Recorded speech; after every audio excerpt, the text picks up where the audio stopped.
Welcome to கலாஸ் கறிவேல். இன்றைக்கி நம்ம special என்னென்னா கேழ்வரகும் கொள்ளும் வச்சு அருமையான ஹெல்த்தியான தோசை தான் பண்ணியிருக்கிறோம். நல்ல மொறுன்னு இருக்கும் தோசை.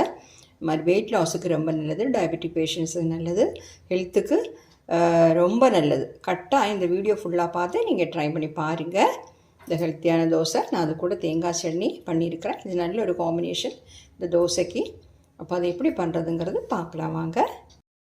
அப்போ நாம் அந்த ப்ரோட்டீன் ரிச்சான ரெசிபி பண்ணுறதுக்காக 1 கப்பு கேழ்வரகு ராகி ஒரு பாத்திரத்தில் சேர்க்குறோம். அப்புறம் ஒரு 1/4 கப்பு கொள்ளு ஹோர்ஸ் கிராம் அதையும் சேர்த்துட்டோம். இது கூட 1 டீஸ்பூன் வெந்தயம்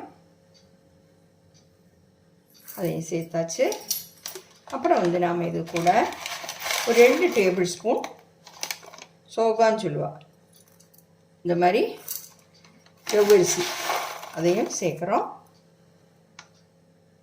2 டேபிள் ஸ்பூன் சேர்த்துருக்குறோம். இது எல்லாமே 4-5 வாட்டி நல்லா வாஷ் பண்ணிட்டு வந்துடுறேன். பாருங்கள், நான் நல்லா நீட்டாக வாஷ் பண்ணிவிட்டு 5-6 வாட்டி வாஷ் பண்ணேன். அதில் தூசி எல்லாமே போயிடுச்சு. இது நல்லது, நல்ல ராகி எல்லாமே நல்ல பிராண்டோடது, அதனால் தூசி எல்லாம் அவ்வளோவா இல்லை. இதை ஓவர் நைட் நம்ம ஊற வைக்க போகிறோம். காலையில் எடுத்து அரைச்சிடலாம். நீங்கள் டே டைமில் வைக்கிறதா இருந்தால் ஒரு 5-6 மணி நேரமாவது ஊற வச்சுக்கோங்க. ஓகே, இருக்கட்டும். காலையில் எடுத்து அரைச்சிடலாம். பாருங்கள், ஓவர் நைட் நம்ம வச்சுருந்தோம். நல்லா ஊறிடுச்சு. நம்ம மிக்ஸி ஜாரில் போட்டு அரைச்சி எடுத்துட வேண்டியதுதான். சேர்த்துடலாம். அரைச்சிட்டு வந்துடுறேன். எல்லாத்தையுமே போட்டுட்டேன். பாருங்கள், நான் இந்த மாவு இதில் சேர்த்துட்டேன். மிக்ஸி ஜாரில் கொஞ்சமாக தண்ணி விட்டு அதையும் சேர்த்துருக்குறேன். இப்போ பாருங்கள், மாவு நல்லா மிக்ஸ் பண்ணிடலாம். கொஞ்சம் தண்ணி சேர்த்தோம் இல்லையா, அதனால் நல்லா கலரை விட்டுடலாம். நல்லா ஃபைனாக அரைச்சிக்கோங்க.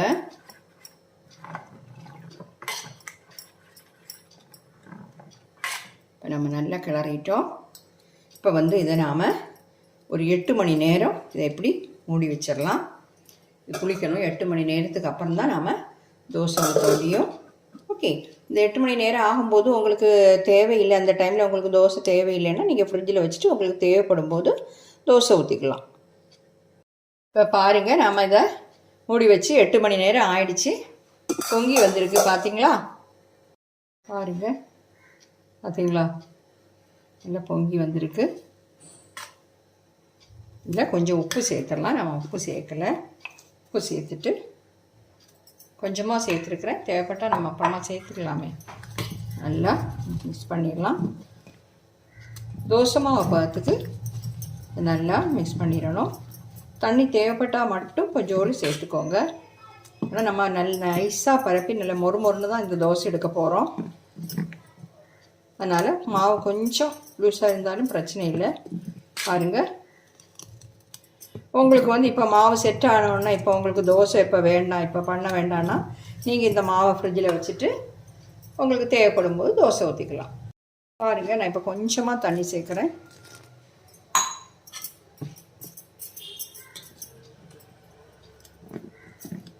இப்போ மாவு நல்ல தோசை ஊற்றுற பதத்துக்கு ஆயிடுச்சு. நல்லா மிக்ஸ் பண்ணியாச்சு. இனி நம்ம தோசை ஊற்றிட வேண்டியது தான். ஹெல்த்தியான தோசை, வெயிட் லாஸுக்கு எல்லாமே நல்லது. இப்படி இருக்கட்டும். இப்போ பாருங்கள், தோசை பேன் சூடு பண்ண வச்சுருக்கிறேன். சூடு ஆயிடுச்சு. ஆயிலை க்ரீஸ் பண்ணிவிட்டு மாவை சேர்த்துடலாம்.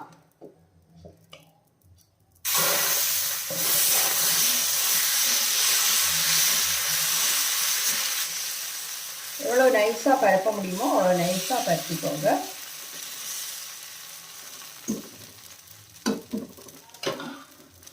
கொஞ்சமாக எண்ணெய் வேணால் சேர்த்துக்கலாம், இல்லைன்னா அவாய்ட் பண்ணிடலாம். வெயிட் லாஸ் பார்க்குறவங்களா இருந்தால் நீங்கள் ஆயில் சேர்க்க வேண்டாம். நான் இப்போ கொஞ்சமாக ஆயில் சேர்க்குறேன். நல்லெண்ணெய் சேர்த்துக்கலாம், இல்லைன்னா நீங்கள் வந்து நெய் கூட சேர்த்துக்கலாம், ஒன்றும் பிரச்சனை இல்லை. கொஞ்சமாக ஒரு அரை டீஸ்பூன் தான் சேர்த்துருக்குறேன். வேகட்டும். பாருங்க, இந்த சைடெல்லாம் கொஞ்சம் உசந்து வந்திருக்கு. நம்ம திருப்பி போட்டுடலாம். இது உங்களுக்கு திருப்பி போடாமலும் மடித்து எடுக்கலாம். நல்லா கிறிஸ்பி ஆனதுக்கப்புறம் மடித்து எடுக்கலாம், திருப்பி போட்டு எடுக்கலாம், ஒன்றும் பிரச்சனை இல்லை. பாருங்கள், நம்ம தோசை வந்து நல்லா வெந்துடுச்சு, நல்லா மொறுன்னு வெந்துடுச்சு. இனி நாம் வந்து மடித்து கூட எடுத்துடலாம் இந்த மாதிரி.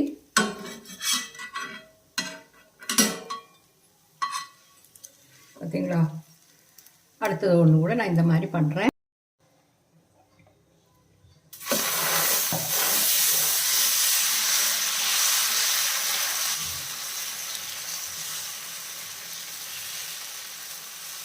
மாவு வந்து கொஞ்சம் லூஸாக தண்ணி விட்டு இந்த மாதிரி பார்த்தீங்களா, இந்த மாதிரி பண்ணிக்கோங்க. இவ்வளோ லூஸாக இருக்கட்டும், நல்லா நீட்டாக பரப்ப முடியும். இந்த மாதிரி கொஞ்சம் கூட உள்ளெல்லாம் வெந்ததுக்கப்புறம் இப்படி மடித்து கூட எடுத்துக்கலாம். நீங்கள் திருப்பி போடணும்னு தேவையில்லை. பாருங்கள், நான் வந்து இந்த தோசையை மடித்து எடுத்துடுறேன். இதுவும் அருமையாக வெந்துருக்கு. பாருங்கள், நம்ம கேழ்வரகும் கொள்ளும் வச்சு தோசை பண்ணது சூப்பராக கிடச்சிருக்கு. நல்லா கிறிஸ்பியாகவும் இருக்குது. கரெக்டாக நீங்கள் ட்ரை பண்ணி பாருங்கள். நம்ம ஹெல்த்துக்கு ரொம்ப நல்லது.